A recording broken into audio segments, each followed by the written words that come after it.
네, 여러분 반갑습니다. 오늘도 하우스 리더십 학교 리더십 강의 제임스 맥그리거 번스 교수님의 책을 중심으로 리더십 강의 계속 진행하도록 하겠습니다. 우리는 거래적 리더십과 변형적 리더십에 관한 그러한 내용들을 살펴보았고, 이제는 책의 막바지에 변형적 리더십과 또한 거래적 리더십에 관한 그러한 여러 실예들을 어떻게 이론적으로 학문화하고 체계화하는가, 공통적인 요소를 어떻게 뽑아낼 수 있는가라는 마지막 부분의 그러한 내용들을 다루고 있습니다. 그 중에 오늘은 결정과 변화라는 그러한 소제목의 리더십 과정이라는 그러한 부분들의 제목으로 첫 번째 시간들을 가져오자 합니다. 우리가 통상적으로 리더십이라고 생각하는 것의 상당 부분은 추종자들이나 결말이 없는 명백한 어떤 지위 획득의 행위, 그리고 공적 무대에서 행하는 다양한 외향적인 행위, 그리고 일반적인 목적이 없는 조직 행위, 아니면은 권위주의, 이러한 것들에 대해 리더십으로 착각을 할 수가 있지만, 사실은 이것은 리더십이 아니며 이것은 마치 보도를 거부하고 도로 중앙을 따라 당당하게 박람회장으로 가는 행렬대 바로 앞에서 행진하는 소년들의 행동이 리더십이 아닌 것과도 마찬가지다라고 해서, 이 리더십이라는 것이 이런 어떤 단순히 권위적인 행동과는 차별이 되는 행동이다라는 것을 밝히고 있는 것입니다. 또한 명백히 리더라고 할 수 있는 수많은 이들도 사실상 부분적인 의미에서만 리더일 뿐인데, 이들은 추종자들의 동기나 아니 어떤 권력 기반에 호소할 수도 있으며, 가치 있는 지위를 차지할 수도 있고, 갈등을 첨예하게 만들 수도 있고, 또한 최종적인 의사결정이나 실행 단계에서 행동할 수도 있는 그러한 리더들이 되겠습니다. 이들은 이러한 것들의 일부 또는 모두를 행할 수 있는데, 이러한 리더들의 리더십 기능을 테스트하는 것은 변화에 대한 이들의 기여이며, 이 기여는 집단적인 동기와 가치들로부터 나오는 목적에 의해 측정될 수 있다. 아무튼 이 리더십이라는 부분들과 관련돼서 이 리더십에 대한 측정은 어떻게 하느냐 하는 것은 바로 어떻게 변화에 대해서, 이 변화라는 것에 대해서 이렇게 기여를 많이 했느냐, 이러한 부분들도 리더십에 대한 평가가 될 수 있겠고, 또한 어떤 집단의 동기와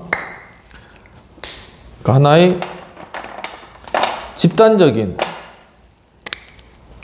어떤 집단적 전체적인 어떤 하나의 동기, 이 동기라는 것, 그리고 또한 하나의 가치, 이 동기와 어떤 가치로부터 나오는 목적이 무엇인가, 어떤 동기나 어떤 가치라는 것으로부터 나오는 목적이 과연 무엇인가라는 것을 분석함으로써 바로 리더십에 대한 행위를 테스트하고 측정할 수 있다라고 보고 있는 것입니다. 이제 가령 분석에 있어서 비리더십 행위를 제외한다 하더라도 다음과 같은 아주 다양하고 광범위한 행위들을 포함시켜야 되는데, 즉 그 자체로서 리더십 행위, 그러니까 의도된 변화의 과정과 달성을 구성하거나 의도된 변화를 달성하려는 총체적 과정에서의 의미가 있는 연계를 의식적으로 형성하려는 매우 다양하고 광범위한 행위들이 포함되어야 된다. 그러니까 이 의식적인 변화, 이 변화를 이끌어내기 위해서 광범위하게 어떤 연계를 하거나 하는 어떤 그런 행위들, 이러한 총체적 모든 행위들이 하나의 리더십의 행위라고 그렇게 보고 있는 것입니다. 사회적 변화를 추구하기 위해 종족 집단의 동원을 목적으로 하는 어떠한 새로운 정치적 정당의 결성, 그리고 문명 퇴치 운동 또는 공동체의 발전 계획뿐만 아니라 타인에 대한 감성이 개발될 수 있도록 하기 위한 어머니의 자식에 대한 의도적 행동, 그리고 안전운전의 모범을 보이려는 택시 운전기사의 어떤 의도적인 행위, 아니면 국가 전역의 노동 계획에 따라 누구나 음식과 음료를 평등하게 누릴 수 있어야 한다는 홍위병 리더의 보장, 이런 모든 것들이 사실 리더십, 총체적인 리더십 과정의 일부들이다 라고 이렇게 설명하고 계시는 것입니다. 리더십의 영향력은 초기에 시작되어 보다 광범위하게 작용하고 다양한 형태를 취하며 사회의 보다 많은 분야로 확산되며 일반적으로 인정되어 왔던 것 이상으로 대부분의 사람들의 생활에 보다 오랫동안 지속하게 된다라는 것입니다.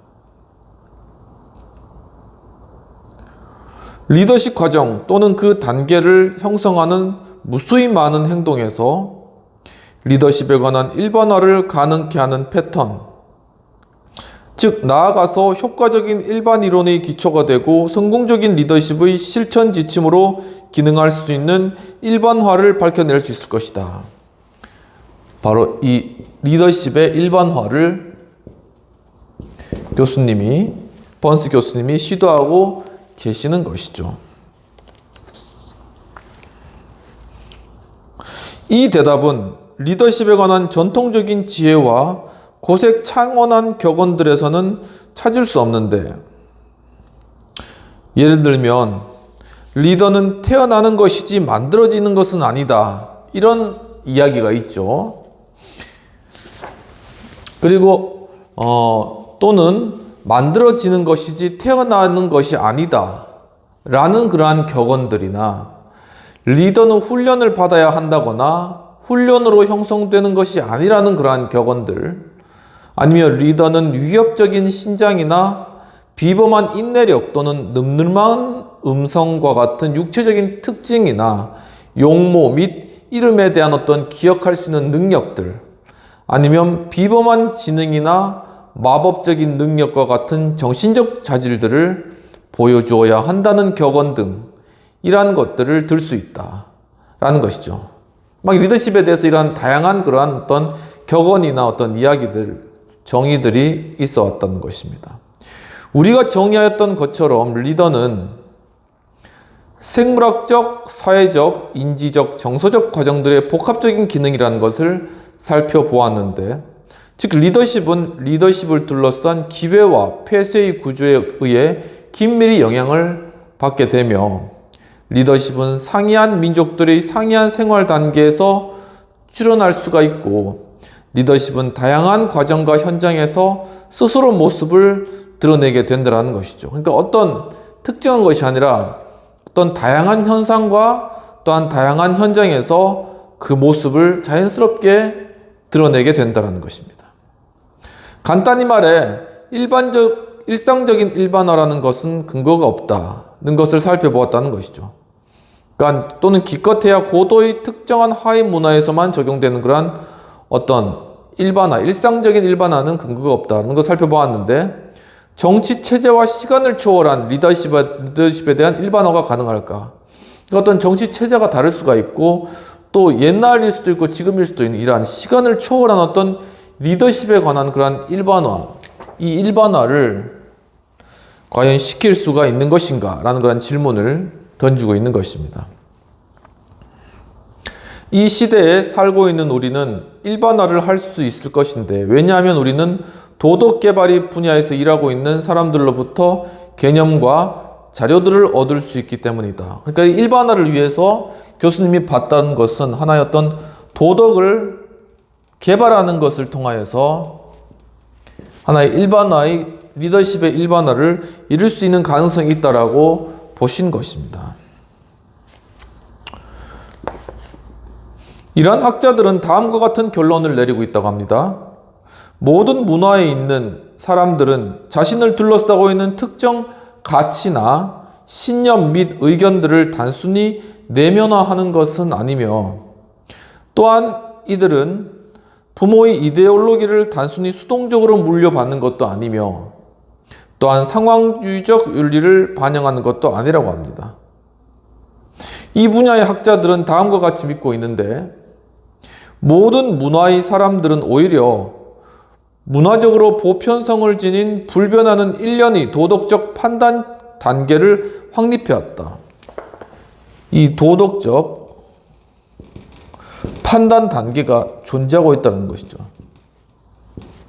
근데 이것은 하나의 어떤 지역이나 문화, 환경 같은 것을 초월해서 이러한 것들이 존재한다라고 보고 있는 것입니다.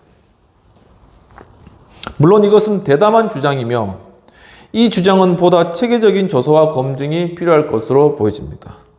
그러나 리더십의 일반 이론을 위한 이러한 발견들의 중요한 함의들을 알아보는 데 있어서 절대적 불변과 비가역성, 그리고 보편성의 주장들을 받아들여야 할 필요는 없으며, 인간 가치와 행동의 발전적 성격에 대한 강조는 아들러라든가 메슬로, 피아제, 특히 지능의 발전에 있어서 피아제, 에릭슨, 로키, 콜버그, 그리고 인간의 성장과 변화의 강력한 역할을 주장하는 여타의 이론가들의 연구 결과와 일치한다라고 해서 바로 이러한 어떤 보편타당한 그러한 어떤 리더십의 이론 정립을 위한 그러한 기본적인 과정들을 많은 학자들에 의해서 발견할 수 있고, 그 학자들의 어떤 의견들을 통해서 이러한 이론들을 도출할 수 있다라는 가능성을 열어주고 계신 것이라고 보시면 되실 것 같습니다.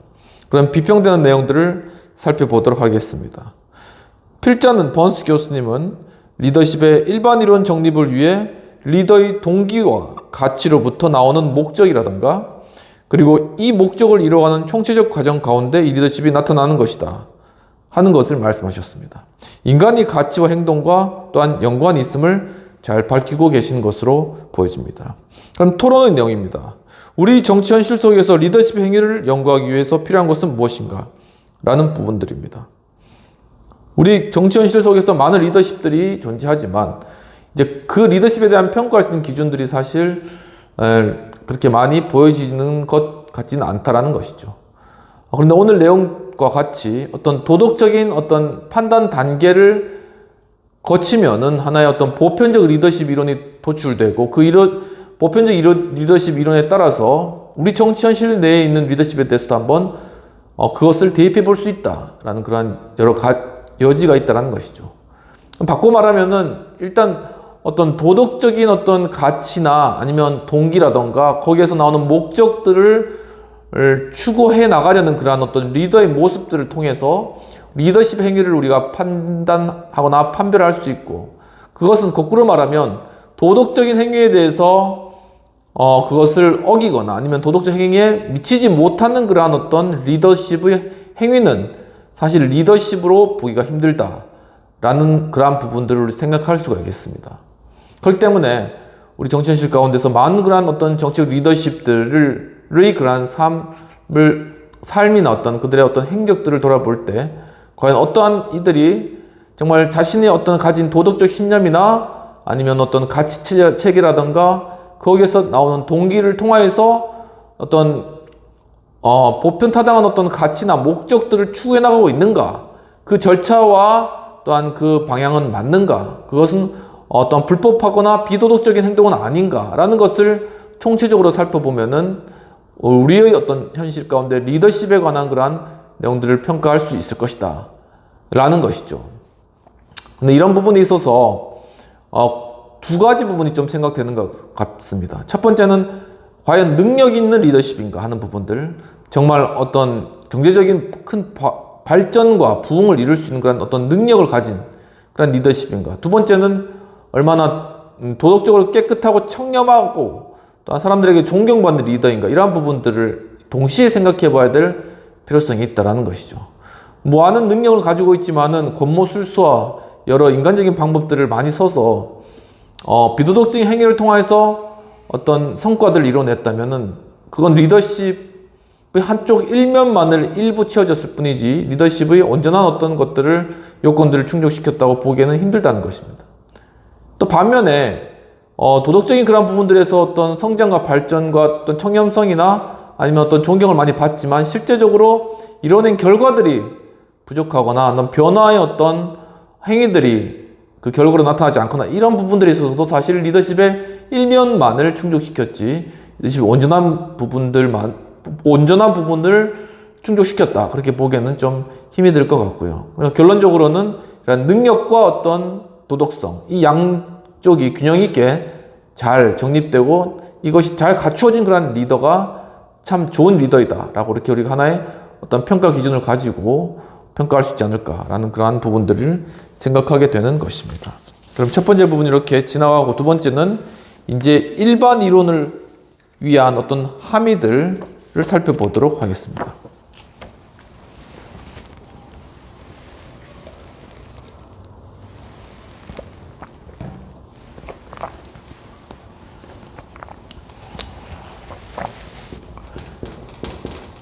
이 리더십의 일반 이론을 향한 함이 거기에 담고 있는 뜻이 되겠습니다.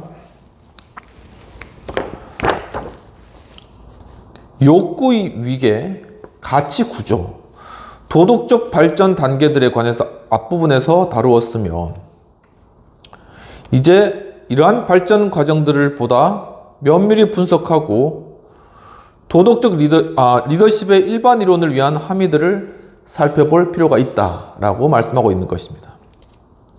주요한 질문으로는 욕구의 수준과 도덕적 발전 단계들을 통하여 추종자들을 향상시킬 수 있는 리더의 역할에 관한 것인데, 리더십 과정은 매슬로의 정태적 모델을 좌절과 만족의 항상 교호하고 진전하는 동태적 모델로 전환시킬 필요를 제기하며, 마찬가지로 리더십 과정은 도덕적 행위의 구조를 변화와 발전의 구조로 전환시킨다라고 하고 있는 것입니다. 그러니까 이것을 잠깐 설명을 이제 이렇게 드리자면은, 심리학적으로 보면은 이렇게 욕구의 계층, 매슬로우의 어떤 욕구 이론에 따르면 이렇게 옆에 욕구 계층이 밑에서부터 1차적인 욕구, 2차적인 욕구, 3차적인 욕구 이렇게 욕구가 올라가는 것이죠.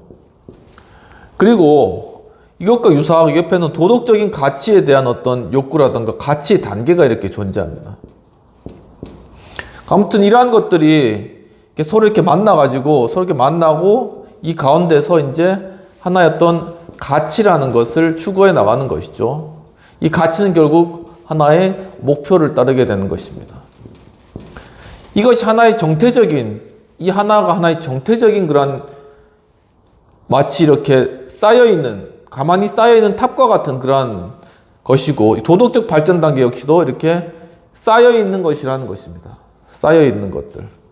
그런데 이 리더십 과정은 이것을 단순히 이렇게 쌓여있는 것이 아니라 하나의 정태적인 것에서 동태적인 것으로 바꿔야 되는데, 그 이유는 바로 이것이 리더십과 추종자 간의 서로 상호 교류를 통해서 이루어지는 과정이기 때문입니다. 이게 바로 하나의 리더십 과정이라는 것이죠.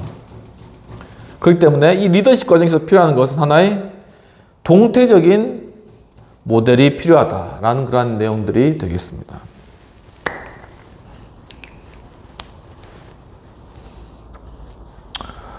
그래서 이미 강조한 것처럼 해당 중심 과정은 갈등과 선택의 과정인데, 어린아이들은 도덕적 발전 단계를 거쳐갈 때 여러 가지 상반된 상황에 직면하게 된다는 것입니다. 이 도덕적 단계. 그러니까 이 밑에는 그냥 어떤 것을 무조건 안 돼, 이렇게 이제 도덕적 가치 판단의 단계가 있다면은, 이제 이 위쪽에는 이제 상황 판단이 들어가는 것이죠. 그래서 이제 상황 판단 가운데 어떤 가치를 찾아가는 그런 체계가 이 도덕적 발전 단계인 그런 체계라고 보시면 되실 것 같습니다. 아무튼 이제 이런 상황 가운데서 자연적 욕망 및 욕구와 다른 한편으로는 처벌을 피하기 위해 규칙에 복종해야 하는 필요성,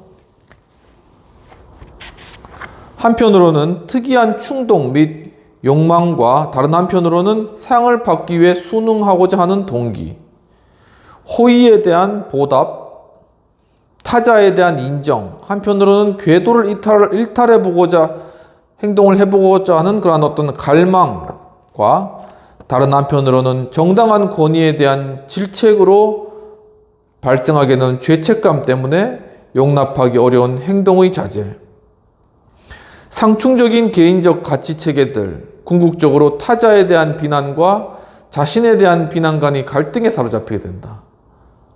그래서 그러한 갈등들은 상향적 운동을 위한 주 원동력이 되는 조건이 된다는 것이죠. 그러니까 upward, 이 상향으로 가기 위해서, 여기도 상향의 어떤 욕구를 추구하기 위해서 아니면 상향의 어떤 도덕적 단계를 거치기 위해서 필수적으로 일어나야 되는 것이 뭐냐면 여기서 이제 갈등의 단계. 이것이 바로 이러한 어떤 수준을 upward 시키는 그런 과정이다라는 것이죠. 그래서 이것을 이제 upward 시키는 게 사실 리더십의 행위인 것이죠. 그런데 이거 리더십의 행위로 이걸 upward 시키려고 하면 그 가운데 이 추종자와 리더십 혹은 추종자 간에 어떤 갈등이 발생하게 된다는 것입니다. 하지만 그 갈등을 극복함으로 말미암아 이렇게 위로 upward 시키는 그러한 것이 이제 리더십이기 때문에 이 리더십에서 중요한 자질은 바로 이러한 갈등을 잘 조절하고 그것을 극복할 수 있도록 동기부여하고 이끄는 바로 그러한 역할들을 감당하게 되는 것이죠. 그래서 이제 국회에서 이제 상당히 이렇게 국회의원들 간에 이제 서로 많이 갈등을 하잖아요. 그건 우리 국회뿐만 아니라 영국 국회도 마찬가지고 미국 국회도 마찬가지고. 근데 이 갈등이라는 행위 자체가 리더십들이 추종자 아니면 국민들의 어떤 수준을 upward, 위로 상향시키기 위한 그러한 갈등이 되어야 된다는 것입니다. 그리고 그러한 행위만이 하나의 리더십 행위로 간주될 수가 있다는 것이죠. 그런 의미에서 봤을 때 지금 최근에 우리에게 이루어지고 있는 이러한 여러 갈등 상황들 그리고 그런 갈등 상황들이 나타나는 것은 상당히 우리 국민들 자체를 하나의 upward, 위로 이제는 더욱더 높은 단계로 끌어올리는 그런 하나의 리더십적 행위였다. 이렇게도 평가해 볼 수 있다라는 것입니다. 그러한 것들을 이제 거치게 되면은 단순히 고차원의 사고 형태에 관한 추론뿐만 아니라 도덕적 갈등을 반영하는 구체적 선택들의 매일 노정됨으로써 운동이 촉진된다. 이제 이런 어떤 갈등 상황들이 적응이 되는 겁니다. 과거에는 이렇게 달리거나 이제 걸어가거나 하기 힘이 들었다면 이러한 갈등 상황들을 겪으면서 업월드 되는 것들을 경험하면은 이제는 이렇게 갈등 상황을 극복하고자 하는 어떤 기초 체력이 생긴 것이죠.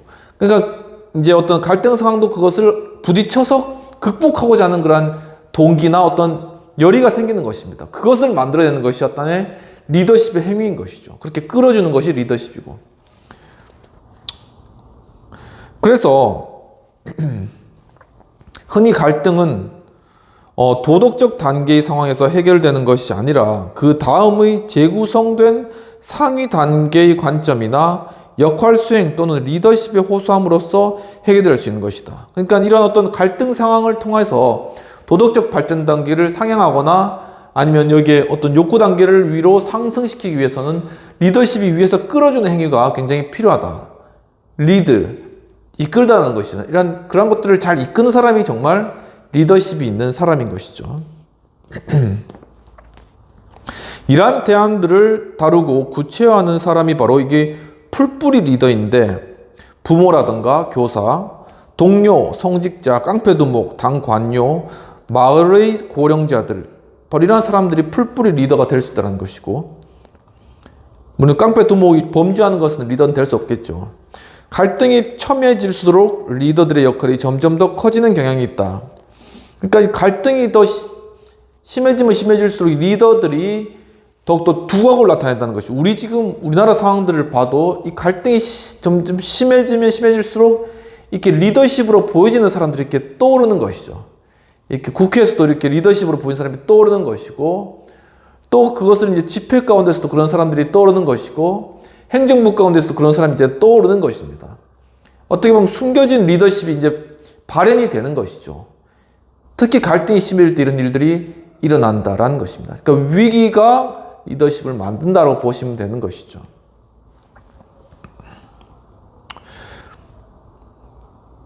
어린이들은 도덕적 발전 단계를 거치게 되는데 단지 부분적 의미에서 어떤 부모, 설교자, 교사 그리고 다른 사람들의 가르침의 결과에 영향을 받는다는 것입니다. 어린이들은 부모, 학교, 문화의 가치들, 사회적인 어떤 기반들을 내면화하고 그러한 가치들과 그것이 진행되는 광범위한 사회적 환경 간의 연계성을 이해할 때만 고차원의 단계로 진입할 수가 있다. 그러니까 부모가 어떤 것을 뭐 해야 돼, 하지 말아야 돼 이렇게 지시를 줄 수가 있습니다. 근데 그건 하나의 지시고 그냥 알밀 뿐이죠. 근데 중요한 건 이러한 지시나 어떤 리더십의 행위에 관해서 이 아이가 자신이 처한 어떤 환경과 이것을 연계시킬 수 있을 때 그때 진정한 이 아이의 성장이 일어나는 것이다. 내가 왜 부모에 대한 어떤 그런 지시나 지도나 가르침에 대해서 이것이 왜 중요한지를 깨닫는 것이죠. 이 Why라는 질문에 답을 얻음으로써 이 아이는 정말 진정한 어떤 발전을 이룰 수가 있다는 것이죠. 그러니까 단순한 어떤 주입식 교육만으로는 이게 되지 않는다는 것이죠. 최근에 본 영화 중에 이제 Free Writer's Diary, 이 Free Writer's Diary라는 영화가 있는데 이게 Free 자유 Writer's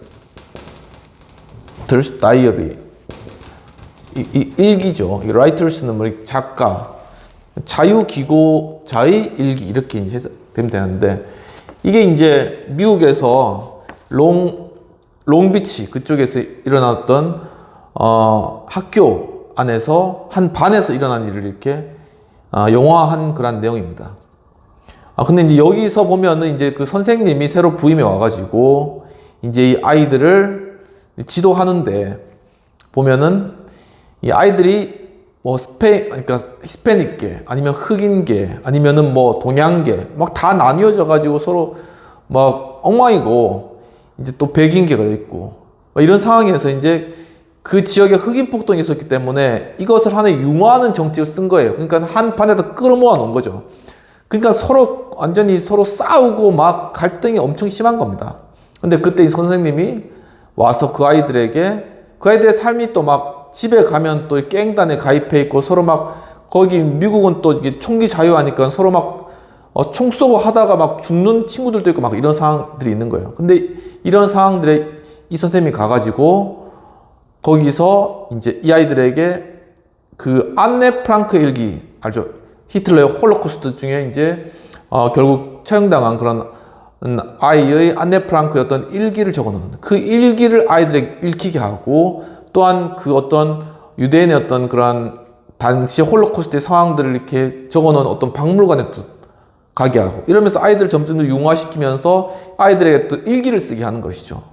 그러면서 이제 그것을 선생님이 읽기를 원하는 사람을 이렇게 캐비넷에 넣어놔라 그렇게 이야기했는데 아이들이 다 넣어놓고 그것을 또 선생님이 다 읽고 하면서 이제 이 과정 가운데 이 갈라졌던 아이들의 마음이 이렇게 하나 되고 또 이제 미국에서는 이제 학년 체계가 6, 2, 2, 2 이런 식으로 돼 있어가지고 이게 이제 6이 초등학교, 2가 중학교, 또 2는 주니어 하이스쿨, 그리고 2는 시니어 하이스쿨 이렇게 되는데 여기 주니어 하이스쿨에 2학년에 이제 들어갔어요, 선생님이. 근데 원래는 여기 있는 선생님은 위로 못 가는데 근데 이제 아주 특별한 경우가 이제 인정돼가지고 이 시니어 하이스쿨에 선생님으로 가서 2년 동안 또 함께 있고 그래서 이제 결국은 그 일기를 출판했는데 그 출판한 일기 이름이 프리덤, 프리덤 여기서는 프리지만 영화 이름은 프리지만 그 영화 이름은 그 영화 쓴 그 선생님이 쓴 그러한 책 이름은 프리덤, 자유, 프리덤이죠, 프리덤. 자유기고자의 일기, 프리덤 다이어리, 프리덤 라이터스 다이어리 이렇게 되는데 이제 그거를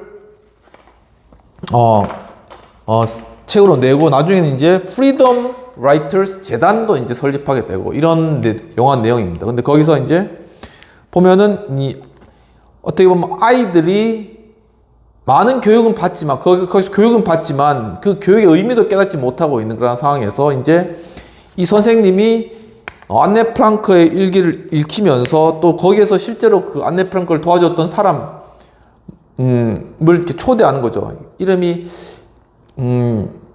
미코 뭐라는 분인데, 내자인데 잘 기억이 나지 않는데, 아무튼 그분을 이제 실제로 살아있으니까 모시고 와가지고 그분한테 또 아이들이 듣게 하고, 실제로 이런 과정을 이제 거친다는 겁니다. 그래서 여기서 보면은 그 아이들이 배웠던 그러한 어떤 폭력에 관한 그러한 어떤 폭력에 관한 해학들, 이것과 실제로 나치 홀로코스트 가운데 정말 자기보다 더욱더 어렸던 아이들이 받았던 그 실제의 어떤 그러한 폭력으로 인한 희생, 이것을 서로가 연계를 시킴으로 말미암아 이 선생님이 이 가운데 그 도덕적 가치에 대한, 그러니까 생명의 존중이라던가 폭력의 위험성에 대한 그러한 도덕적 가치에 대한 삶의 이해가 온 것이죠. 삶의 인사이트. 그러니까 거기서 아이들이 이제 이 도덕적 발달 단계가 업된 겁니다. 상향된 것이죠.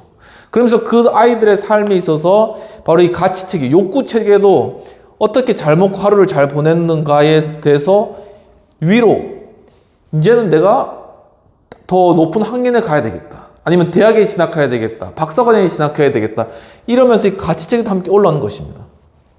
바로 이러한 과정들을 이루어낸 그 선생님이 이렇게 아이들을 하나로 묶으면서 이들을 이룬 것이죠. 그러니까 하나의 그 리더십이 하나의 전형이 되는 것입니다.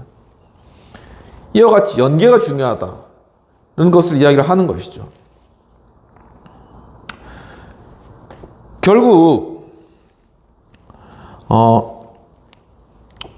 바로 이게 어린아이들이 그렇게 도덕적 발전 단계를 거치게 되고, 어린아이들은 이제 부모, 학교, 문화의 가치들, 이런 것들을 가지고 그것을 내면화하면서 사회적 환경과 연계성을 이해할 때 바로 고차원의 단계로 이렇게 진입하게 되는 것이죠.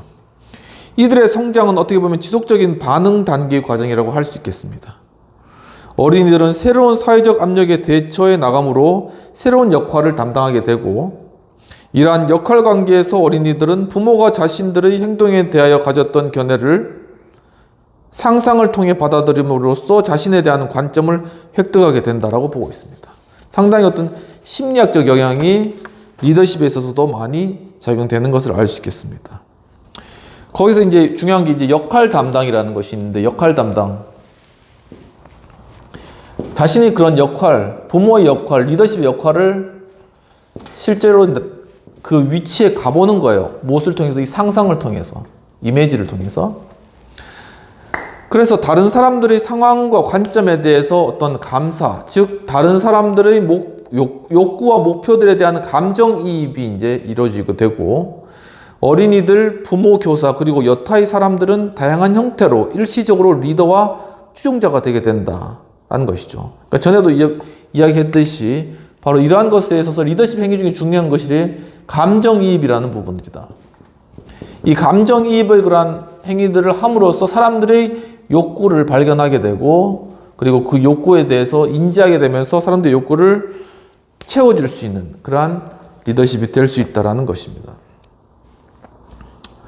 어떤 정당성이 있는 교사들처럼 강력하고 또한 명백한 동기와 목적을 가진 자는 더 큰 영향력을 행사하게 되는데, 대부분의 문화에서 그러한 교사들은 사실상 부모이다. 부모가 그런 역할들을 감당해야 된다는 것입니다. 우리는 두 가지 강력한 리더십 요소가 작용하는 것을 발견할 수가 있는데, 리더와 추종자들은 서로 얽혀서 관계를 형성하게 되고, 이 관계는 지역적, 전통적, 지방적, 문화적 요소들의 긴밀한 영향을 받게 되는데, 리더와 추종자 모두가 욕구, 가치, 도덕의 단계를 거쳐 발전의 감에 따라서 리더들은 광범위하고 심오한 토대를 발견하게 된다. 그러니까 결국은 이 리더십 과정이 하나의 어떤 욕구가 하나의 가치를 형성하게 되고, 이 가치를 통해서 하나의 도덕적 단계를 상향시키는 때리는까지 이러한 항의 행위를 거치게 된다는 것입니다. 리더들은 이 토대로부터 사회적 집합성을 확장해 나감으로써 고차원의 가치와 원칙들을 확립하고 포용할 수 있게 되며 이 광범위하고 체계화된 종류의 리더십, 가시적이고 공식적이며 정당성의 경향이 있는 리더십의 종류, 이 리더십은 보통 고차원의 도덕적 발전 단계에서 나아간다라고 보았습니다. 예를 들면 간디라던가 윌슨, 티토와 루스벨트가 바로 이러한 유형의 대표적인 금세기의 지도자들이다라고 이렇게 평가하고 있는 것이죠. 그러니까 이 과정은 단순하지도 않고 또 순조롭지도 않은 그러한 과정인데 또한 미리 예정된 것도 아니고 리더들은 강도 높고 고도로 구조화된 특정 집단과 지역성이 가지는 상황주의적 윤리에 끊임없이 직면하게 된다. 그러니까 우리 이 상황에서는 이렇게 할 수밖에 없어. 이것은 오랜 우리 전통에 따라 만들어진 것이야. 이렇게 변화를 거부하는 그런 상황적인 윤리들에 계속 부닥치게 되면서 리더십은 이 가운데 갈등을 겪게 되고 그것을 변화시키느냐, 거기에 매몰되느냐 이런 어떤 기로에 서게 되는 경우도 많이 있다는 것입니다. 자신들만의 전통, 구조, 논리, 도덕으로 충만해 있는 리더와 추종자 간의 관계는 사실상 일부 원칙적인 리더들에게는 편협성, 무기력, 왜고집 또는 무감각으로 여겨질 수 있으며 오직 시간, 결의, 확신과 기술로서만 그리고 불가피한 갈등의 요소를 포함한 채 추종자들은 이러한 협소한 집단성으로부터 탈출하여 가장 지속적인 기준인 정의와 인간성에 의해 입증되고 공개적이고 지속적인 가치관의 갈등을 통하여 형성된 고차원의 목적과 원칙에 진입할 수 있다고 하고 있습니다. 그러니까 이 집단, 이 소집단이 가지고 있던 상황윤리적인 어떤 낮은 수준의 어떤 가치를 지키고 고수하려는 그러한 어떤 수준에서 어떤 강력한 리더십의 어떤 행위를 통하여서 이들은 거기서 벗어나서 이제는 보다 더 원칙적이고 보다 더 보편적이며 넓은 그러한 차원에서의 하나의 가치 체계로 진입하게 된다. 그러한 도덕적 발전 단계로 진입하게 된다. 하나의 그런 어떤 욕구의 단계로 나아가게 된다는 것입니다. 이렇게 해주는 것이 리더십의 행위라는 것입니다. 이러한 고차원의 원칙들과 목적들은 앞에서 명명한 행양식 가치와 목적 가치들을 포함하는데 전형적인 행동 양식 가치, 예를 들면 정직이라던가 책임감, 용기, 단순한 공정성과 같은 행동 양식 가치는 도덕적 발전 단계에서 점차적으로 보다 광범위하고 사회적으로 규정된 도덕성의 특질들로 나타나게 되며 행동 양식 가치들은 관습 이전의 수준에서 보상과 처벌에 의해 규정되고 처벌의 모면은 그 자체로 가치가 된다라고 보고 계시는 것입니다. 그러니까 이 행동 양식 가치가 잘 기본적으로 닦여 있어야지 그 다음에 더 넓은 차원의 도덕적인 어떤 특질로 나아갈 수가 있다라는 부분들입니다.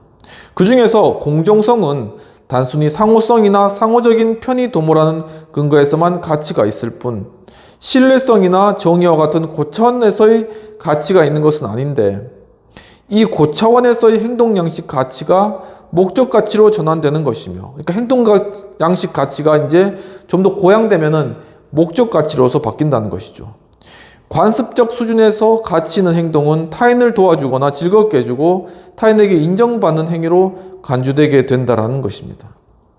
좋은 의도, 좋은 의미는 존중되는데 지배적 의견, 확립된 규칙, 권위, 그리고 사회적 질서의 요구에 순응하는 것은 한도 내에서 필요하고 바람직하다라고 보셨습니다. 관습화된 이유의 수준들은 전체 사회의 합의된 원칙들과 그 사회의 정치 체제의 근본적인 헌법적 구성에 부합하는 기준들을 준수할 것에 더 큰 비중을 두게 되는데 법은 변경될 수 있다는 조건으로 강조되며 최고 수준에서 행동 양식 가치들은 가장 광범위하고 가장 포괄적이면서 보편적인 원칙들을 표현해주는 양심에 입각하여 규정된 권리들이며 따라서 이것들은 정의, 형평성, 인권과 같은 목적 가치들과 합치된다는 것이죠.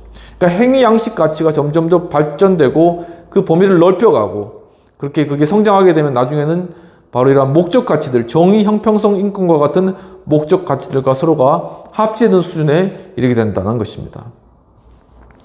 행동 양식 가치의 변화보다는 개인적 행위를 실질적 결과, 실질적 변화보다는 외향을 포함한다는 사실이 행동 양식 가치의 중요성을 감소시키는 것은 아닌데, 공정성, 시민성, 관용, 공개성, 타인의 존엄성에 대한 존중은 인간 간의 훌륭한 관계를 규정하고 최상으로 입헌 민주주의를 표현해주는 정교한 적법 과정의 체제를 떠받쳐주고 정당화시켜준다라는 것이죠. 행동 양식 가치가 결국은 거대한 하나의 어떤 체제를 떠받드는 그러한 하나의 가치 체계로서, 작은 가치 체계의 단위로서 존재한다는 것입니다. 이러한 특성들은 정치적인 정부 체제의 중요한 함의를 내포하고 있지만, 이것들은 학교나 가정과 같은 명백히 정치적이 아닌 환경에서 크게 형성되는데, 더욱이 이러한 특질들이 사람들 내의 그리고 이들 상호 간의 갈등과 딜레마에 영향을 받지만 특별히 문제되는 것은 아니라는 것이죠. 그런데 행동 양식 가치들을 가정이나 학교에서 잘 배우게 되면 이것이 결국은 이 아이들이 자라서 입헌 민주주의와 같은 어떤 정치적 하나의 체제로서 국가가 기능하는 것에 하나의 밑받침되는 그러한 원리로서 하나의 가치로서 그것을 뒷받침해 줄 수가 있다는 것입니다. 그러니까 이 기본적인 도덕적 어떤 교육이라든가 아니면 가치에 대한 기본적인 정립, 이것이 청소년기부터 잘 이루어져야 한다는 것이죠. 그렇다면은 결국 리더십의 어떤 그러한 교육, 리더십에 대한 어떤 내재화라든가 그런 부분들은 어린이 때부터, 그러니까 학생 때부터 그러한 것들이 길러지고 또한 훈련되어지고 그것들이 준비되어져야 된다라는 것을 또한 의미하고 있다고 생각해 보면 되겠습니다. 실제적으로 상이한 문화에 살고 있는 사람들이 행동 양식 가치를 준수하는 태도에는 상당한 유사성과 차이성이 있다는 사실을 조사자들이 발견한 바 있는데, 그러한 가치들의 역학은 주로 개인적 리더십의 역학이다. 그러니까 가만히 살펴보니까 문화적 상황과는 상관없이 행동 양식 가치는 공통적으로 지켜가고 있다는 것입니다.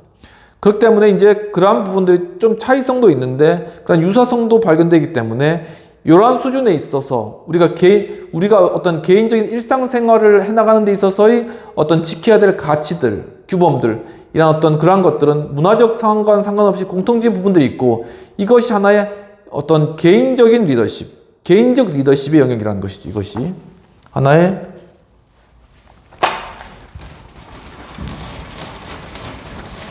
하나의 이것은 개인적인 리더십의 수준이라는 것입니다. 우리 일상생활에서 이루어지는 것들은 그런데 개인적 리더십은 안보와 질서, 정치적 자유와 평등, 자유와 정의와 같은 목적 가치들로부터 발생되고, 이것들을 천명하는 목적들과 결부될 때 크게 정치화되는데, 그러니까 개인적 리더십이 각 개인에게 학습되고 교육되고 또한 인지된 이런 개인적 리더십, 어떤 공정이라던가 정직이라던가 책임성이라던가 이러한 것들을 통해서 형성되어진 각 가정 가운데 학교 가운데 형성되어진 리더십이 하나의 커다란 정치적 목적을 만나면은, 목적 가치라던가 이 정치적 목적을 만나게 되면은 그것이 그 다음에는 바로 정치적 리더십으로 바뀌게 된다는 것입니다. 그렇기 때문에 우리 어떤 개인 가정이라던가 학교에서의 어떤 리더십적인 모습들, 이런 게 굉장히 중요하다는 거예요. 그것이 결국은 나중에 정치적 리더십을 이루는 하나의 토양이 된다. 목적 가치들과 합쳐졌을 때 바로 그렇게 된다라는 것입니다. 그래서 즉 정치적 리더십으로 전환되는 것이며, 행동 양식 가치에 대한 개인적 행위의 차이가 어떤 측면에서 개인과 지역, 지방 문화에 지속된다면 진실로 대규모의 갈등이 목적 가치들에 결부된 사람들의 행위를 지배하게 되리라는 점을 예측할 수 있다. 그러니까 이것이 하나의 개인적 리더십 한 지역에 쭉 깔려 있는 것이라면은 그것이 어떤 목적 가치 합쳐졌을 때는 굉장히 대규모의 정치적 리더십으로 바뀌어질 수 있다라는 것이죠. 그래서 이제 이 목적 가치가 이 개인적 리더십이 잘 이루어져 있으면은 이게 예를 들면 평등을 중요시하는 그러한 가치, 목적 가치가 만날 수도 있을 것입니다. 이렇게 만날 수도 있는 것이죠. 그럼 약간 이거는 진보적인 성향을 가질 수도 있는 것이죠.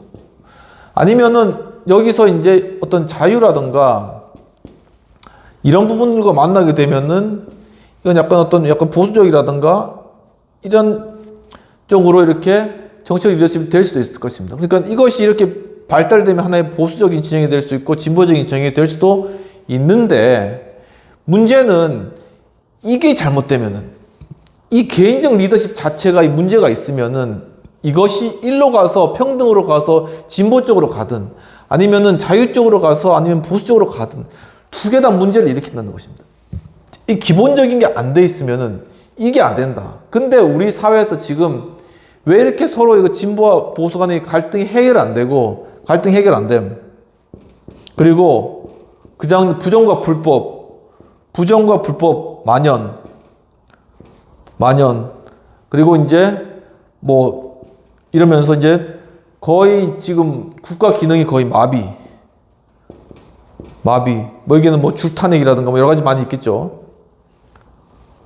아니면 뭐 예산 삭감 이런 거 진보 쪽에서 이루어지고 있는 이러한 것들. 그리고 뭐 여기에 대해서 대통령의 어떤 정치적 행위로서의 어떤 계엄. 아무튼 이런 상황들을 겪으면서 지금 전혀 지금 이게 제대로 작동하지 않는 것처럼 이제 보여지는 그 원인이 사실 근본을 따지고 가다 보면 이 개인적 리더십 자체가 형성이 안 돼 있다는 것입니다.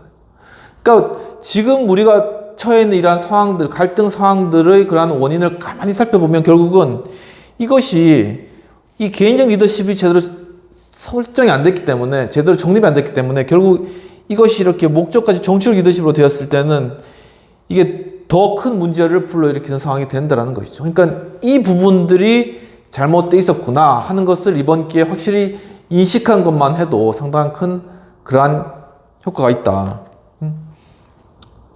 그런 부분들이죠.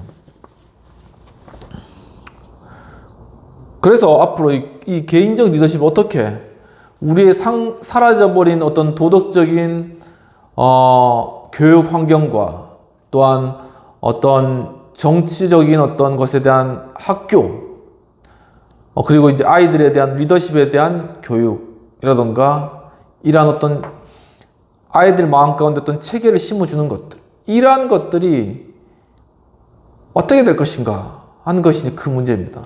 왜 이렇게 됐냐 보면은 이 당시에 이 개인적 리더십을 형성할 당시에 이미 이 교육 과정에서 이 제대로 된 이런 교육이 이루어지지 않았다라는 거예요. 이게 여기서 이제 삐딱하고 문제가 있었다. 이게 제대로 안 되니까 결국 이 내려가면서 다 이렇게 완전히 어그러지는 거죠. 그러니까 이 부분이 큰 문제인데 이 부분을 어떻게 할 것인가 라는 것을 다시 한번 생각해 봐야 된다 라는 것입니다.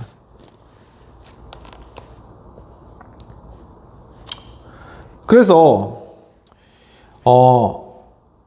결국은 이 목적 가치들을 통해서 광범위한 정치적 리더십을 행사하게 되는 이러한 상황들 가운데 지금 우리가 처해 있는 이러한 여러 가지 갈등과 또한 여러 혼란스러운 이러한 상황들은 이제 이러한 우리에게 나타난 이러한 여러 약점들을 많이 발견해 나가고 이걸 고쳐 나가는 그러한 중요한 기회가 될 거다. 그리고 이것을 그냥 표면적인 수준이 아니라 보다 더 근본적인 수준에서 이것을 해결할 수 있는 그러한 방안들을 앞으로 많이 찾아나가게 될 거다라는 것에 대한 좀 기대를 가져보게 됩니다. 비평되는 내용들을 다루도록 하겠습니다. 번스 교수님은 리더십의 일반 이론 정립을 위해서 욕구와 도덕적 발전 단계에 대한 리더십의 역할들을 관련해서 매슬로우의 정태적 욕구 모델에서 동태적 모델 정립의 필요성을 역설하고 계신다라고 보았습니다. 갈등의 구조를 변화와 발전의 구조로 만들어가는 것이 리더 역할임을 잘 설명하고 계셨습니다. 또한 욕구, 가치, 도덕의 발전 단계를 언급하면서 목적, 가치, 성장을 통해 개인적 리더십에서 정치적 리더십으로 전환된다라는 그런 것들도 해안적으로 잘 밝혀주고 계시다고 그렇게 보여집니다. 그럼 토의되는 내용입니다. 우리 정치 현실 속에서 리더십의 동태적 모델을 발견할 수 있는 예가 있다면, 리더십에 있어서 이 정태적 모델이 아니라 어떤 동태적 모델로서 우리가 살펴볼 수 있는 그런 예가 무엇이 있을까? 어떤 도덕적 발전 단계라든가 아니면은 또한 메슬러의 어떤 욕구 단계에서 이것이 동태적으로 이렇게 이루어지고 있는 이러한 과정들은 과연 어떤 예들이 있을까 한번 생각해 보면 좋겠다라는 그런 질문이고요. 또 한 가지는 개인적 리더십이 정치적 리더십으로 연결될 수 있는 정치적 환경인가? 우리 환경이. 그리고 목적 가치 성장을 통해 정치적 리더십을 이루는 방법은, 이것을 이제 총체적으로 보면은 이 리더십이 하나의 동태적 모델이 필요하다. 리더와 팔로우 간에 이 동태적으로 움직이는 이러한 하나의 모델이 필요하다라는 것인데, 우리 현실 속에서는 사실은 동태적 모델의 어떤 리더십 모습을 발견하기도 많이 힘들다는 것이죠. 그러니까 어떤 리더십과 추종자들이 있다면은 이제 그 관계들이 서로 어떤 쌍방향으로 주고받는 그런 관계들이 아니라 그냥 한쪽에 그냥 정치인들은 정치하고 또 유권자들은 그냥 가만히 있다가 투표 때 되면은 그때 잠깐 하고, 그래서 이제 국회의원이나 대통령 뽑고 이런 과정들이 많이 있었기 때문에 상당히 동태적이라기보다는 정태적인 형태에서 많이 이루어졌다라고 이렇게 진단이 되고, 어떻게 이것을 좀 더 동태적으로 이렇게 서로 주고받는, 유기적으로 주고받는 그런 관계들로 만들 것인가라는 부분들을 좀 생각해 보면 좋을 것 같다는 것입니다. 그리고 아까 말씀드렸듯이 개인적 리더십, 이 가정이나 아니면은 학교에서 이루어진 이런 리더십, 이러한 부분들이 제대로 안 되고 있는 이유는 입시 위주의 교육. 그러니까 좋은 대학, 이렇게 좋은 점수를 받아 좋은 대학에 들어가고 편한 좋은 직장에 가는 이런 어떤 교육 환경 자체가 이제 그쪽으로 쏠려 있으니까는, 어떤 이성이라던가 도덕성이라던가 아니면 디스커션 능력이라던가 논술의 능력이라던가 이런 부분들, 이런 다양한 활동들이나 이것들을 통해서 배울 수 있는 어떤 리더십적인 측면들은 거의 다뤄지지 않거나 무시되는 거예요. 그냥 책상에 앉아서 그냥 많은 지식을 습득하고 그것을 그냥 시험지에 잘 옮겨 적고 난 뒤에 그냥 싹 잊어버리면 되는 거예요.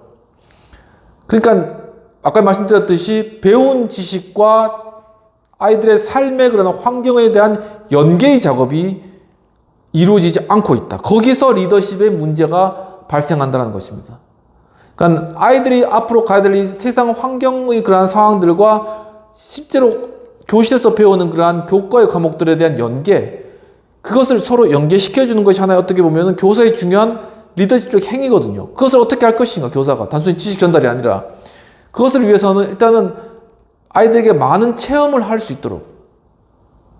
그러니까 아이들이 국회에 와가지고 국회의원들의 어떤 의정활동들을 또 볼 수 있는 기회들도 마련해주고, 아니면 어떤 거리 집회라든가 이런 것들에 대해서 참여할 수 있는 그런 여러 여건들도 열어주고, 그리고 기업체라든가 아니면 다양한 그런 영역들에서 그런 것들을 체험할 수 있는 그런 영역들, 그런 것들을 다양하게 열어줌으로 말미암아 이 아이들이 자신이 배우는 공부와 또한 자신이 처한 환경을 서로 연계해 나감으로 말미암아 거기서 어떤 도덕적 가치에 대한 어떤 당위성을 스스로가 발견하고 그것을 지켜야 되겠다라는 것이 스스로 정립되면서 그 가운데 이제 개인적 리더십이 생겨나고, 그것이 이제 나중에 좀 더 높은 목적 가치와 만났을 때 그러니까 든든한 정치적 리더십으로 형성되게 되는 것이죠.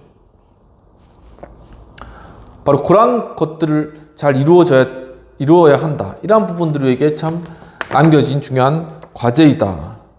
라는 것들, 그러한 부분들이 이제 우리에게 제기되는 것입니다. 그러니까 결국 이러한 교육적인 어떤 모순점이나 아니면 어떤 성과 위주라든가 아니면 결과주의적인 어떤 교육 방식이 결국은 그 가운데 어떤 모순점을 낳게 되고, 거기서 나왔던 그런 어떤 개인적 리더십의 어떤 디폴트들이 지금 나타나는 정치적 리더십의 디폴트로 지금 나타나고 있는 것인데, 바로 거기서 이것들이 시작되었다라는 것이죠. 그러면 여기까지 하고 또 세 번째 정치적 리더십으로 그렇다면 들어가 보도록 하겠습니다.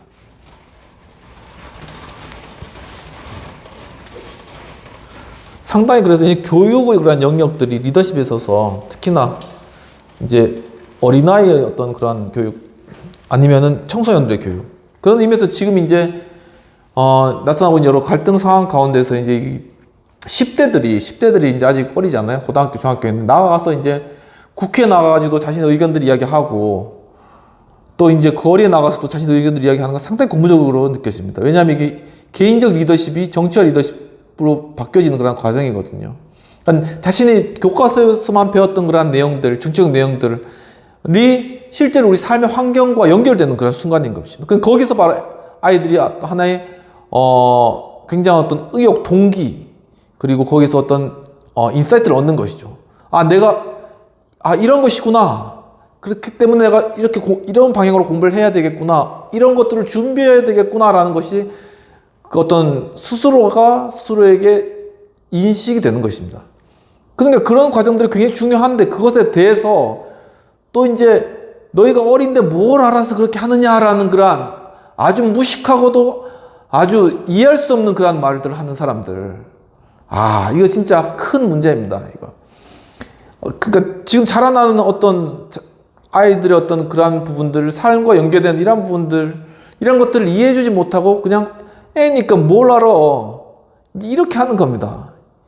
그러니까 이것이 우리의 어떤 개인적 리더십도 맞고, 결국 정치적 리더십도 맞고, 그리고 지금까지 어떤 왜곡되었던 어떤 그런 어떤 교육 방식이라든가 가치 체계를 반영하는 것이죠. 이제 그런 시대는 지나갔다는 것입니다. 과거의 어떤 386 시대의 어떤 그러한 가치 체계라든가 어떤 교육 방식에 따라서 나온 그러한 기성세대의 어떤 가치관은 이제 물론 큰 역할을 담당했지만 이제는 지나가고 있다. 이제는 새롭게 나오는 그런 학생들과 그들의 어떤 의견들, 그들의 가치 체계로 바뀌어지고 변화되어야 된다라는 그런 측면들이, 그것을 안 그래도 그런 게 별로 없는데 그런 것들을 잘 존중해줘야지. 그것에 대해서 막아서는 것은 상당히 시대적인 부분에서 착오적이다 라는 부분들을 좀 생각하게 되는 것 같습니다.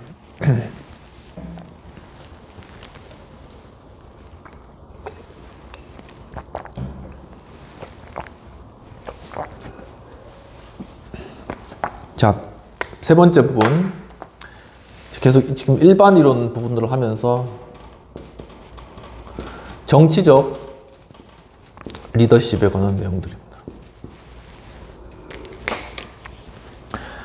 국가의 내부를 살펴보면 자유주의자들과 보수주의자들, 그리고 좌파와 우파, 사회주의자와 토리 당원들 상호 간에 정부의 본질적인 목표와 목적과 목표들에 대한 투쟁이 있으며, 명시적이고 실체적인 목적들에 대한 차이는 이념적 투쟁을 야기하고 이것은 다시 국가들 간의 관계를 악화시킨다라고 보았습니다.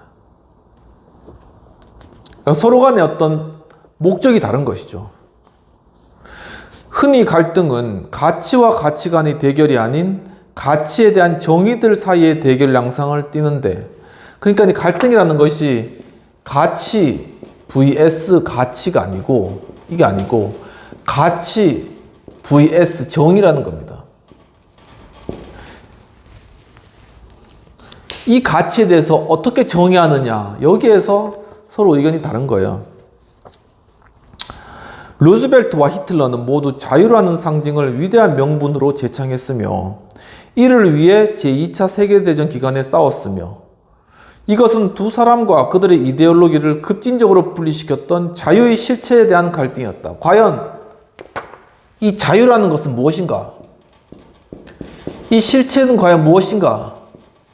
여기에 대해서 히틀러도 이야기했고 여기에서 루스벨트도 이야기했다는 것입니다.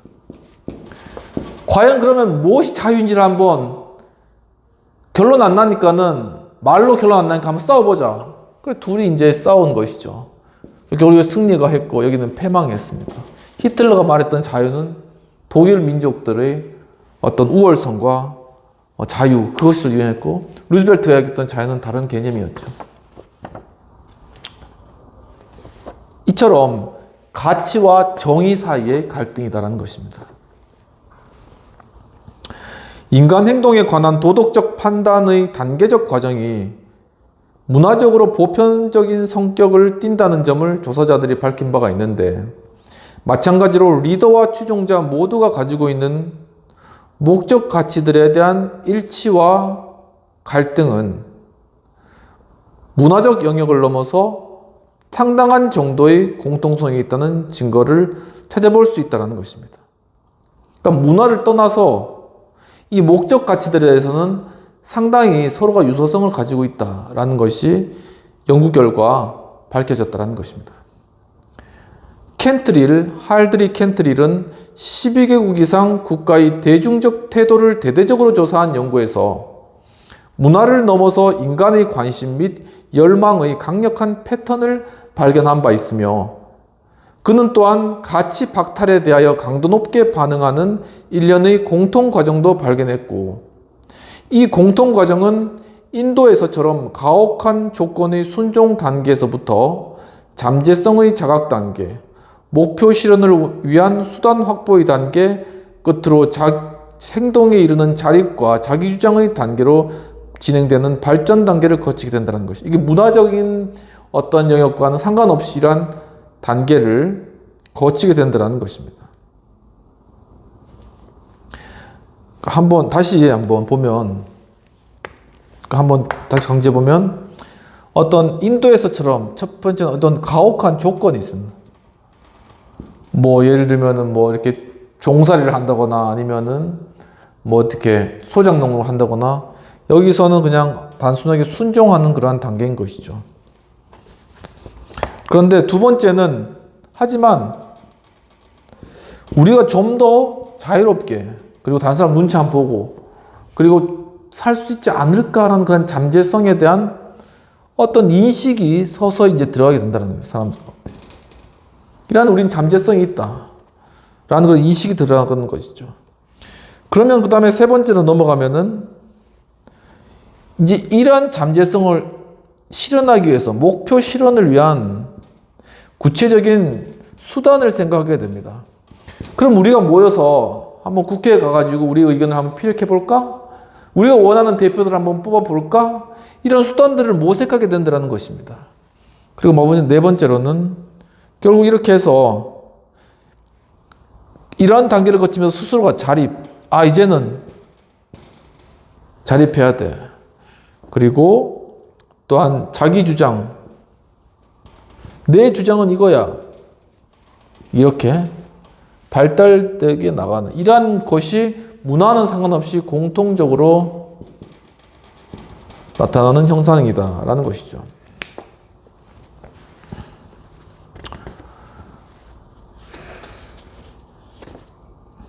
다양한 문화에서 나타나는 보다 공통적인 양상은 수많은 사람들이 바라는 다음과 같은 명백한 욕구였는데, 즉 선택할 수 있고, 또한 자기 자신의 정체성을 주장하고, 또한 개인적인 존경과 존엄성을 달성할 수 있는 자유에 대한 갈망이었다. 이 자유라는 것이 공통적으로 무엇이냐, 무엇을 사람들이 원하느냐.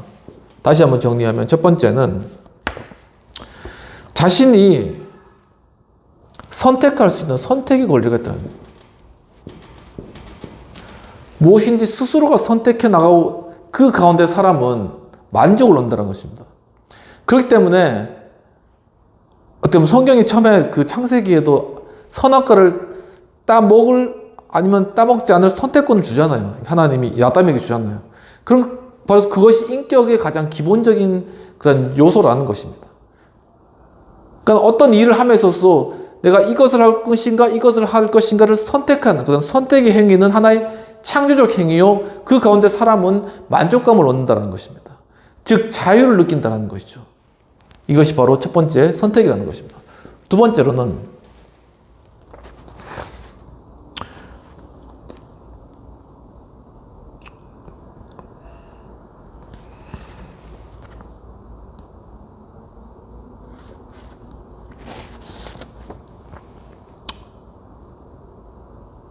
정체성. 예. 여기에서 설명드렸죠. 결국은 자기 스스로가 난 어떤 존재인가라는 것에 대한 정체성을 발견하는 것. 이러한 부분들이 하나의 자유이다라는 것.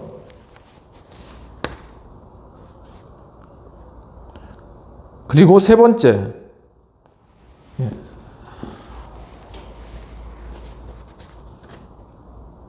그리고 개인적인 존경과 존엄. 인간으로서 존경받고 존엄한 그러한 취급을 받기를 원하는 그러한 대우를 받기를 원하는 그러한 것들이 바로 이 자유 안에 속해 있다라는 것을 이야기하는 것입니다.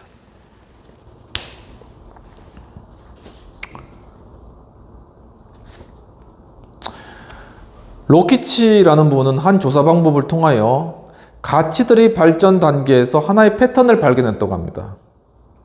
그는 이 조사 방법이 문화적 영역을 넘어서 적용될 수 있다고 결론 짓고 있고, 이 조사 방법을 통하여 발견된 패턴은 인간의 욕구에 부응할 뿐만 아니라 메슬로와 에릭슨의 발전 과정과도 서로 연관되는데, 4개국의 연구를 통하여서 상이한 국가 리더들의 가치들 간의 관계는 고도로 비교 가능하고, 리더들은 국가별보다 동일한 공동체 내에서 오히려 더 차이가 난다는 결론을 내렸다. 그러니까 국가들 간의 문화가 다르고 다 환경이 다르잖아요. 근데 실제로 조사해 보면은 각 국가의 리더들, 대통령들은 거의 공통적인 그런 어떤 특징들을 가진다라는 것입니다.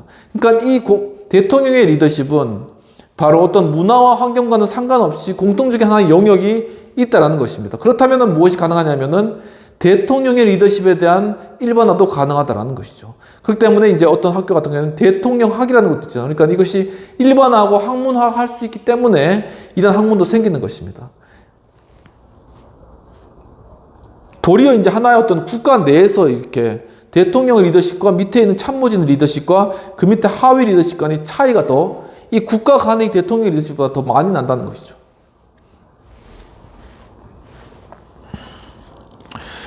이것은 물론 예비적 발견들인데 더 많은 자료들이 수집 분석되어야만 할 것이며, 그렇지만 이 발견들이 유효하다면 매우 중요한 기대가 정당화될 수가 있을 것이다 라고 보고 있는 것입니다.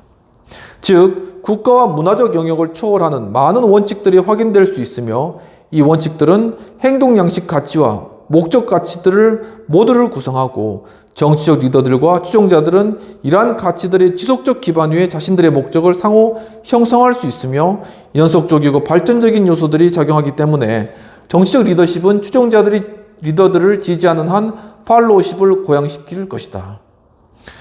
그러니까 이런 리더십의 일반화 이론이 가능하다면 이제는 중요한 거는 리더십의 추종자들의 계속적인 팔로우십, 지지가 필요하거든요. 근데 이것이 리더십의 일반 이론화가 되면은 이제 이 일반 이론을 가지고 리더들이 리더십을 발휘할 수가 있다는 것입니다. 그러니까 이것이 무슨 상황이나 여건에 따라 달라지는 것이 아니라 어느 나라에 가서든 어느 상황에 처해 있었든 공통적인 리더십 원리에 따라서 리더는 리더십의 행위를 하고, 그리고 추종자들은 한순간이 아니라 지속적인 추종적 행위, 팔로우십을 가지고 행위를 함으로 말미암아 하나의 어떤 리더십 과정이 영속적으로 일어나게 할 수가 있다는 것이죠. 그렇게 되면은 바로 리더가 되고자 하는 사람은 이런 리더십 원리를 공부하고 훈련할 수가 있는 그런 과정이 생겨난다는 것입니다. 그리고 바로 이런 과정이 리더십 학교가 되는 것이죠. 이것은 가치 때문에 분열되는 개인들 간의 갈등의 중요성을 축소시키는 것이 아니면, 그렇지만 상당한 것이 갈등의 배열, 즉 갈등이 국가, 지방 또는 지역에 따라 사람들을 분리시키는지 여부나 갈등이 이러한 실체들을 관통하여 인간들을 지리적 특성이나 인종 중심보다는 목적과 원칙에 입각하여 나눌 수 있는 것인지에 의하여 조화된다. 그러니까 이제는 추종자들에 대해서 이제 그 분석을 할 때도 어떤 문화인가, 어떤 환경인가, 어떤 그런 보이는 것이 아니라 어떤 원칙과 가치를 가지고 있는가, 이런 것들로 인해서 추종자들을 분석할 수가 있다는 것입니다. 그러니까 목적과 원칙에 따라서 어떻게 나누어지는가. 그럼 좀 더 우리가 확대해 볼 수가 있죠, 지금. 자유민주주의적 가치를 추구하는 그러한 어떤 팔로우십, 그런 추종자들은 우리나라의 환경에만 이렇게 국한되는 것이 아니라 전 세계적으로 이렇게 연대가 될 수가 있다는 것입니다. 그러니까 전 세계적으로 그것을 목적과 가치 체계로 가지고 있는 사람들이 하나의 어떤 동일한 팔로우 그룹으로 묶여질 수가 있다는 것입니다. 이와 같이 이제는 하나의 어떤 리더십적 과정에 있어서 하나의 문화나 어떤 지역을 초월한 어떤 그러한 하나의 어떤 리더십 과정, 형성들이 이루어지기 때문에, 그렇다면 그 가운데는 하나의 국가의 내로서 하는 공동체의 단위를 생각하는 그런 우리 기본적인 어떤 생각과 관념에서 확장되어 이제는 국가 간에, 전 세계 간에 하나의 커다란 그러한 하나의 목적 가치를 추구하는 그러한 사람들의 연대가 이루어질 수 있다는 측면에서 굉장히 광범위한 어떤 리더십의 그러한 효과가 또한 그 범위가 넓어지게 되는 것이죠. 그러니까 우리 자신에 대해서도 만약에 내가 자유민주주의적 체제를 수호하는 사람이라고 했을 때 나는 이 대한민국의 자유민주주의 체제를 수호하는 사람이다라고 내 자신의 범위를 과거에는 한정했다면, 그리고 리더십적 과정에서 문화와 여건에 상관없이 공통적인 그러한 일반 원칙이 적용된다고 봤을 때는 이제는 그러한 관념을 난 이 전 세계 가운데서 자유와 자유민주주의적 가치를 표방하는 그러한 그룹에 속해 있다라고 우리 범위를 넓혀서 스스로의 정체성을 가질 수도 있다. 우리 어떤 바운더리 자체가 넓어지는 효과를 우리가 가질 수 있다라는 것입니다. 그러니까 세계적인 연대가 되는 겁니다. 그렇게. 세계적인 연대.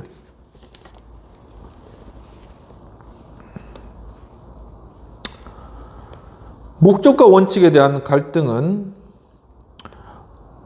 정치적 리더십으로 하여금 변화 가능성에 입각한 가장 중요한 가치들에 대하여 특정한 입장, 즉 인류의 욕망과 욕구, 열망과 기대로부터 직접 발생하는 목적 가치들에 대한 입장을 강력하고 책임있게 선택할 것을 강요한다는 것이죠.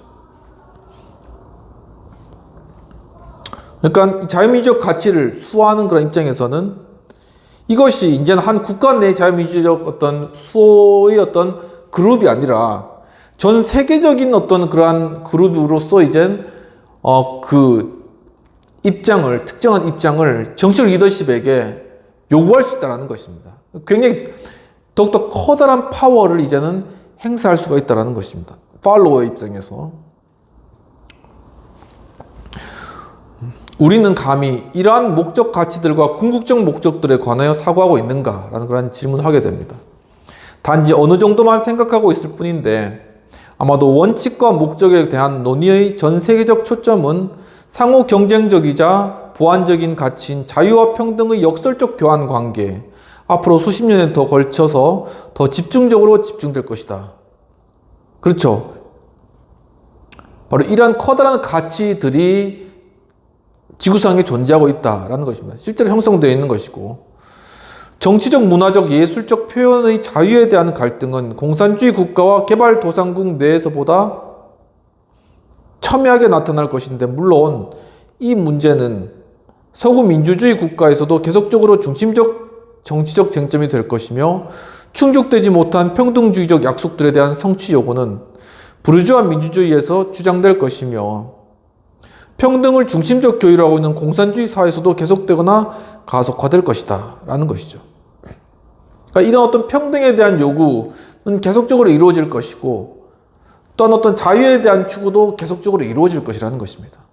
또 거기에 대해서 그것을 목적 가치로 가지고 있는 사람들이 연대가 일어날 것이고, 또한 반대편에 있는 가치를 가지고 있는 사람들이 연대도 일어날 것이라는 것입니다. 바로 이런 커다란 연대 가운데 정치 리더십에 대해서 가장 강력한 힘들을 발휘하게 될 것이고, 이 가운데 갈등은 계속 지속될 것이라는 것이죠.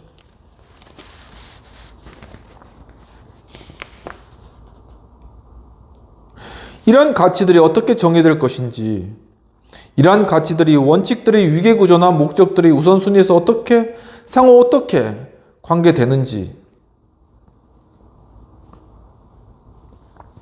하부 가치들, 예를 들면 사생활의 자유 또는 기회의 평등이 그와 연관된 다른 하부 가치들을 어떻게 지지해 주는지, 아니면 이들과 어떻게 모순되는지, 아주 특이한 재능이나 혁신의 자유가 표현의 자유라는 원칙 하에서 어떻게 보호되는지 등의 문제들과 다른 많은 문제들에 대한 답변은 다만 개략적으로 이루어질 수 있을 뿐이다 라고 이야기하고 계십니다.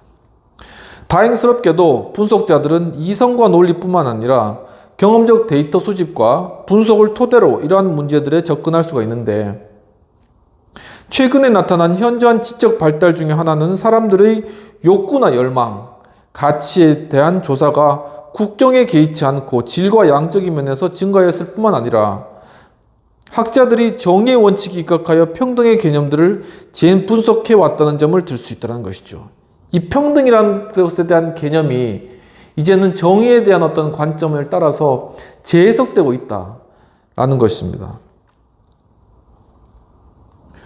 전 세계적으로 이루어지는 현대 담론의 장에서 자유와 평등, 그리고 이와 관련된 가치들에 관한 논쟁이 이루어지고 있는데, 일부 예를 들면 존 롤스와 필자는 다른 여타의 사회적 가치보다 자유의 우선성을 인정할 것이며, 번스 교수님도 이 자유가 우선적이다라고 인정할 것이고, 물론 이 자유의 우선성이란 평등한 자유를 가정한다고 하고 있는 것이죠. 내가 생각하기에 자유에 우선할 수 있는 유일한 가치는 안보일 것이다.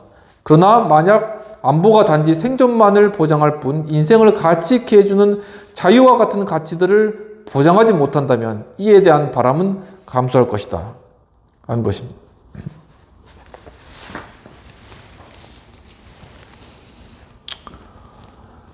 다른 사람들은 평등을 가치 위기 구조에서 중심으로 삼을 것이며,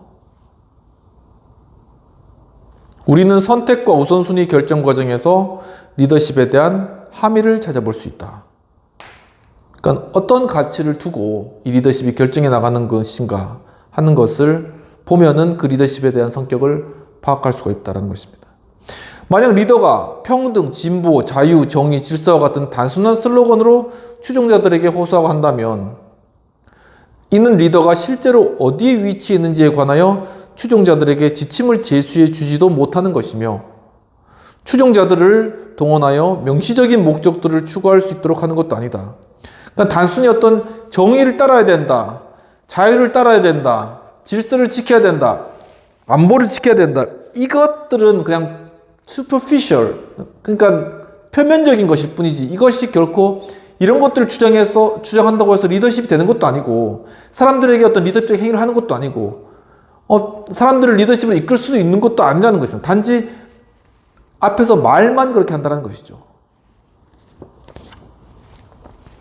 이들은 단지 가장 빈약한 또는 가장 신중하지 못한 합의의 근거에 입각하여 가장 광범위한 합의를 추구하고 있는 것이며, 이들은 우리가 리더십으로 정의했던 것 같은 리더로서 행동하고 있는 것은 아닌데, 그렇지만 욕구와 가치들의 위계구조 내의 갈등 상황에서 행동하는 리더들은 특정한 종류의 자유, 그러니까 우리가 자유를 추구한다면 과연 무슨 자유를 추구하느냐, 어떤 자유를 우리는 추구하고 가치로 내세우느냐, 히틀러와 같은 그런 자유를 추구하느냐, 아니면 루스벨트와 같은 그런 자유를 추구하느냐, 아니면 이승만 박사님과 같은 그런 대통령과 같은 자유를 추구하느냐, 과연 어느 자유를 추구하느냐, 그런 질문 던져야 된다는 것입니다. 그리고 평등도 마찬가지입니다. 과연 평등이란 무엇인가? 과연 어떤 평등을 우리가 주장하는 것인가라는 것입니다. 그리고 다른 목적 가치들 사이에서 선택해야만 하는 필연성 하에서 행동해야 하며, 이들은 목적을 이용하고 이에 의해 지도를 받게 되는데, 사람들 간의 상이한 동기에서, 집단과 개인들 간의 투쟁과 경쟁에서,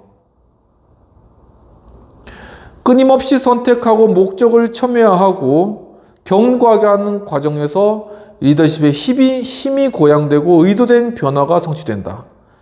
그러니까 바로 이러한 어떤 가치를 추구해 나가고 그 가운데서 경쟁하고, 그리고 어떤 목적을 추구해 나가면서 자신의 어떤 목적과 가치에 맞는 선택들을 계속 해나가고 그것을 결정해 나가고, 그러면서 더욱더 목적을 첨예해 나가고 함께 따르는 추종자들과 함께 그것을 경고해 나갈 때 거기에서 바로 리더십의 힘이 고용되는 것이죠. 그리고 의도된 변화가 성취하는 것입니다. 지금 우리의 현실과 같죠. 지금 우리가 추구하고 있는 그런 어떤 목적을 향해서 서로 갈등하면서 그 가운데서 그것을 더욱더 견고하게 하고 끊임없이 선택해 나가고, 그런 과정을 가운데 리더십의 힘이 고양되고 있는 것이죠. 그렇다면 그 결과는 의도된 변화가 성취되게 된다라는 것입니다. 비평된 내용들을 살펴보도록 하겠습니다. 필자는, 즉 번스 교수님은 국가 내부에서 일어나는 보수주의자와 자유주의자들 등의 서로 간의 정부의 본질적인 목적에 대한 투쟁이 있다라는 것이고, 이것은 국가 간의 갈등으로 이어지기도 하고, 이 갈등은 가치 대 가치가 아닌 가치에 대한 정의의 문제와 관련되어 나타나는 것이다 라는 것을 히틀러와 루스벨트 둘 다 자유라는 가치로 싸웠다는 점을 예시로 들면서 잘 설명하고 있는 것으로 보여집니다. 또한 인간 행동에 대한 도덕적 판단은 문화적 판단을 넘어서 상당히 공통성을 가지고 있으며, 캔트릴의 연구를 예로 들면서 공통적으로 인간의 관심과 또한 열망의 강력한 패턴이 존재하고 있다는 것이죠.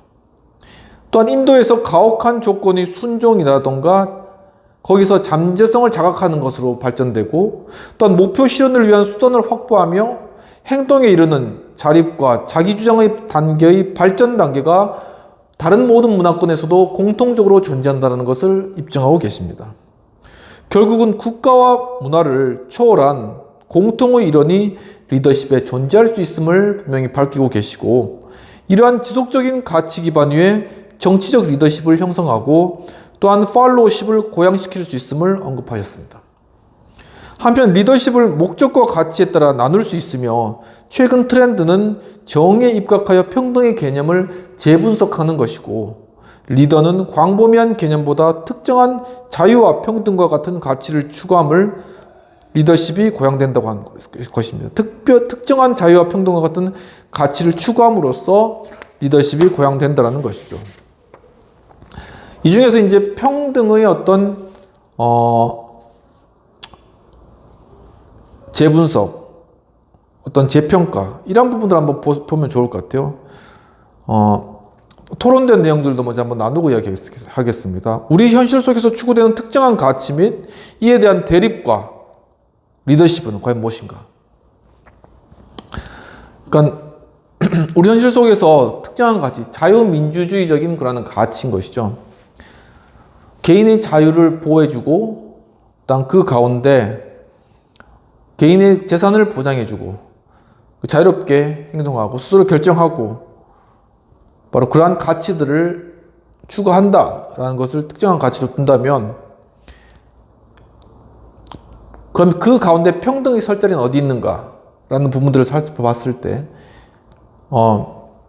윤석열 대통령의 2023년도의 어떤 그러한 정부 기조에 따르면은 한 해 어떤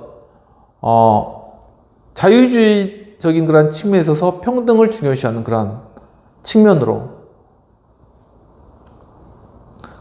그러니까 실제적인 어떤 자유민주주의 평등을 통해서 이 국가가 운영될 수 있도록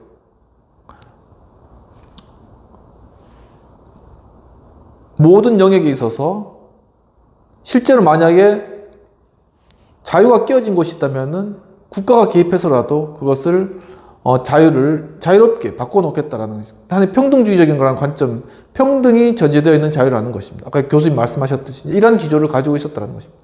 그러니까 이 정부가 추구하는 그러한 방향은 신자유주의와 같은 완전한 어떤 자유주의를 추구하는 것이 아니라 어떤 평등에 기반한 자유를 추구하는 그러한 어떤 특정한 어떤 성격의 그러한 기조와 방향을 가지고 있었다는 것입니다. 그런데 여기에 대한 대립은 무엇인가 하는 것은 좀 더 완전한 평등, 그러니까 국민에게 일정한 금액을 그냥 쭉 나눠주자, 이제 라는 그러한 기조, 근무 시간도 이제 똑같이 가져가고, 가자 라는 그러한 어떤 기조가 대립되는 그러한 가치로서 강하게 이제 밀고 들어왔다라는 것이죠. 바로 이러한 상황 가운데서 지금 리더십의 문제가 대두가 된 것입니다.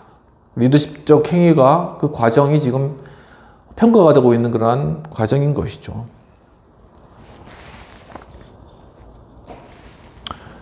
물론 이제 곧 있으면은 그 결과가 나오겠지만은, 과연 오늘 함께 다루었던 이 리더십적인 측면에 있어서 과연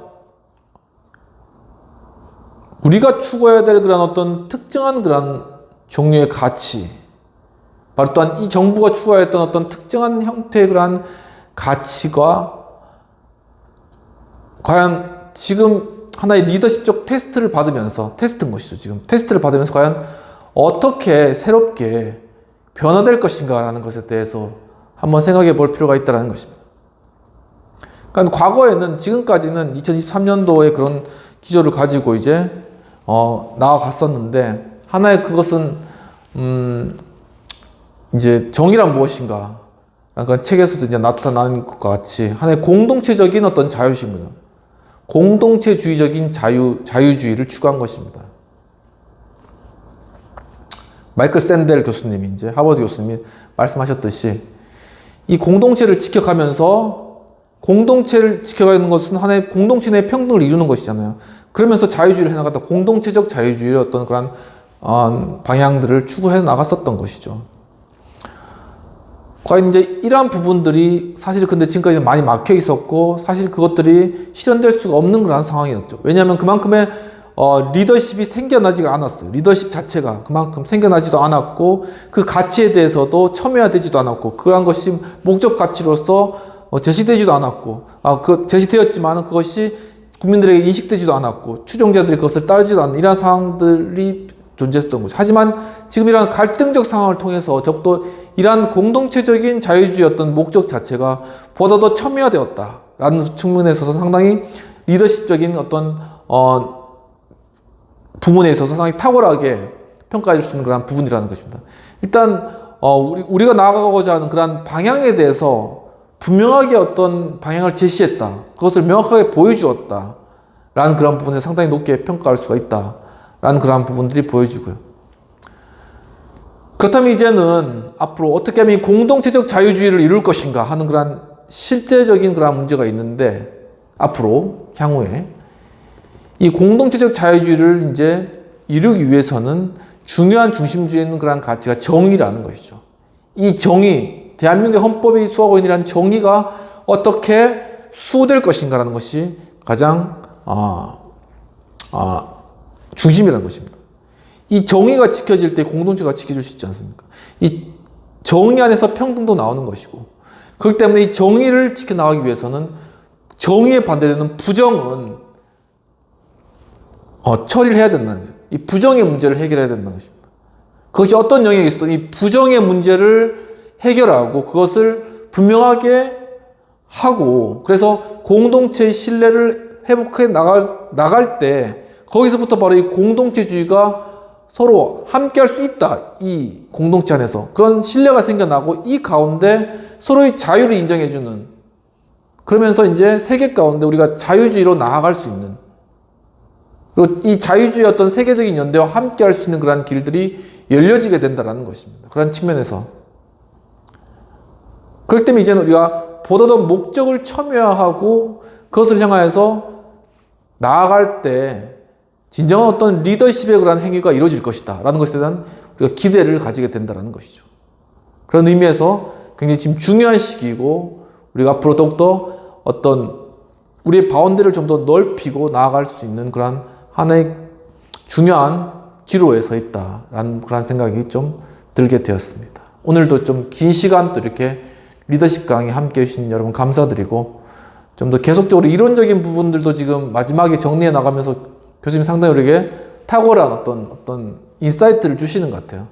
그러한 부분들을 마지막까지 함께 좀 참여해 주시면서 함께 해주시면 또 여러분 각자에게도 좀 큰 유익이 있을 것이라는 그런 생각이 듭니다. 지금 또 3월 따뜻해졌는데 또 건강 잘 유의하시고, 또 좀 이 봄에 또 여러 참 혼란스럽고 어려운 상황들이 많이 있지만 마음 가운데 좀 여유를 가지시고, 좀 그래도 봄의 어떤 휴식을 누리시는 한 주 되시기를 기원합니다. 감사합니다.